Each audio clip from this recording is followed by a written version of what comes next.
घरामध्ये आपले जे कोणी मेन व्यक्ती कमवते आहे, कधी कधी काय होतं, ते कमवत्या व्यक्तीलाही नजर लागते. म्हणजे खूप पैसे मिळवतो, ह्याला खूप मोठी मोठी कामं मिळतात, ह्याच्याकडं खूप पैसे असतात आणि ते मग अचानक थोडेसे मंदावतात. कामही मंदावतात, पैसेही मंदावतात आणि होतं असं. मग अशा वेळेस मग काय करायचं आहे माहिती आहे का?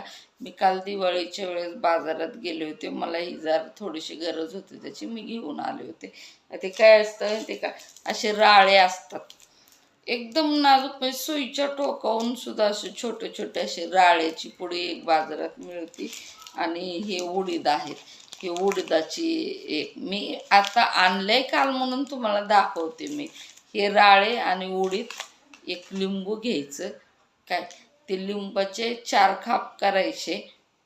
त्याच्यामध्ये मीठ टाकायचं आणि जे कोण आपले देव आहेत ना, कुलदैवत, त्या कुलदैवाच्या नावाचा अंगारा जो असतो ना घरामध्ये, तो त्याच्यामध्ये टाकायचं, मीठ आणि अंगारा त्या लिंबात.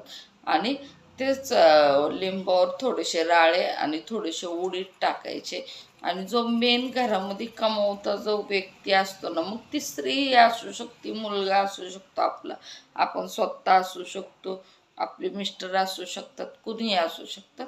आणि त्यांच्यावरून आहे ना 7 वेळा ते उतरायचं आणि वाहत्या पाण्यामध्ये सोडून द्यायचं. तुम्हाला काय लगेच पैशाचा पाऊस घरामध्ये पडणार नाही, पण तुम्हाला लागलेली नजर दूर होईल आणि परत तुमची कामं तुम्हाला मिळत जातील. मार्ग तुम्हाला सापडत राहतील.